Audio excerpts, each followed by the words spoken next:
नमस्कार मराठी गृहिणी या आपल्या यूट्यूब चॅनलमध्ये मी वर्षा तुम्हा सर्वांचं मनापासून स्वागत करते। आज आपण अंडा मसाल्याची रेसिपी बघणार आहोत। आता सध्या थंडीचे दिवस आहेत, त्यामुळे आपण आपल्या आहारामध्ये उष्ण पदार्थांचा समावेश केला पाहिजे, जेणेकरून आपल्या शरीराची उष्णतेचा समतोल राखला जाईल। अंडे हा एक सर्वाधिक ऊर्जा देणारा घटक आहे, त्यामुळे हिवाळ्यामध्ये जास्त प्रमाणात अंडी खाल्ली जातात आणि ती आपल्या आरोग्यासाठी चांगली सुद्धा असतात। ही रेसिपी पूर्ण बघण्यासाठी व्हिडिओ शेवटपर्यंत नक्की बघा। चला तर मग आज आपण आपल्या रेसिपीला सुरुवात करूया।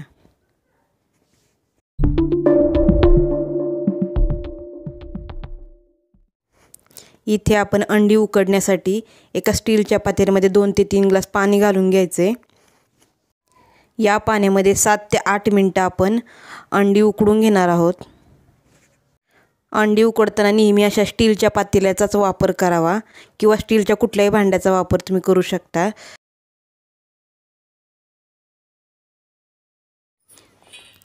हे बघा, आता आपली अंडी उकडून झालेली आहेत, तर आपण त्यातील गरम पाणी काढून टाकणार आहोत आणि त्यात थंड पाणी घालून घेणार आहोत। थंड पाण्यामुळे आपल्याला अंडी सोलता पण व्यवस्थित येतील आणि हाताला आपल्या भाजणार नाही।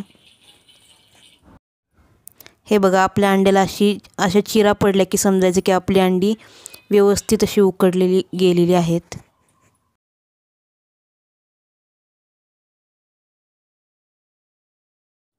अंडी उकडताना नेहमी स्टीलच्या पातेल्यातच उकडून घ्यायची, कारण ॲल्युमिनियमच्या पातेल्यात जर उकडलीत अंडी तर ते पातेलं आतल्या बाजूने काळं पडतं। तळलेल्या अंड्यापेक्षा अशा प्रकारे उकडलेली अंडी जर तुम्ही लहान मुलांना रोज एक या पद्धतीने जरी खायला दिली तरी त्यांच्या आरोग्यासाठी खूप चांगले असतात। इथे आपली अंड्याची टरफलं पूर्ण काढून झालेली आहेत, तर आपण साहित्य काय काय घेतले ते बघूया। इथे आपण 4 कांदे उभे चिरून घेतलेत, 1 टोमॅटो उभं चिरून घेतले, 10 ते 12 लसूण पाकळ्या आणि आलं घेतले, पाववाटी खोबरं घेतले, कोथिंबीर, गरम मसाला पावडर, हळद, लाल तिखट, धना पावडर घेतली आहे आणि मीठ घेतले। इथे आपण जे पाववाटी सुकं खोबरं घेतलं होतं ते भाजून घ्यायचे। ब्राऊन कलर येईपर्यंत आपण भाजून घेणार आहोत। हे बघा, खोबरं आता आपलं भाजून झालेलं आहे, ते आपण एका भांड्यामध्ये काढून घेऊयात। कढईत आपण तेल घालून घेतले थोडंसं, त्याच्यामध्ये उभा चिरलेला कांदा भाजून घेणार आहोत। ब्राऊन रंग येईपर्यंत हा कांदा आपल्याला भाजून घ्यायचा आहे। कांदा आपला भाजून झालेला आहे, आपण काढून घेऊयात। हे सर्व साहित्य कांदा, खोबरं, कोथिंबीर, टोमॅटो आणि आलं आणि लसूण हे सगळं आपल्याला मिक्सरला अशा पद्धतीने बारीक वाटून घ्यायचे। हे बघा, आपलं आता तेल गरम झालेलं आहे, त्याच्यात मसाला घालून घ्यायचा आहे। त्याच्यानंतर हळद, गरम मसाला, धना पावडर हे सर्व साहित्य घालून व्यवस्थित तळून घ्यायचं आहे। त्याच्यानंतर आपण जे वाटण तयार केलं होतं ते वाटण घालणार आहोत।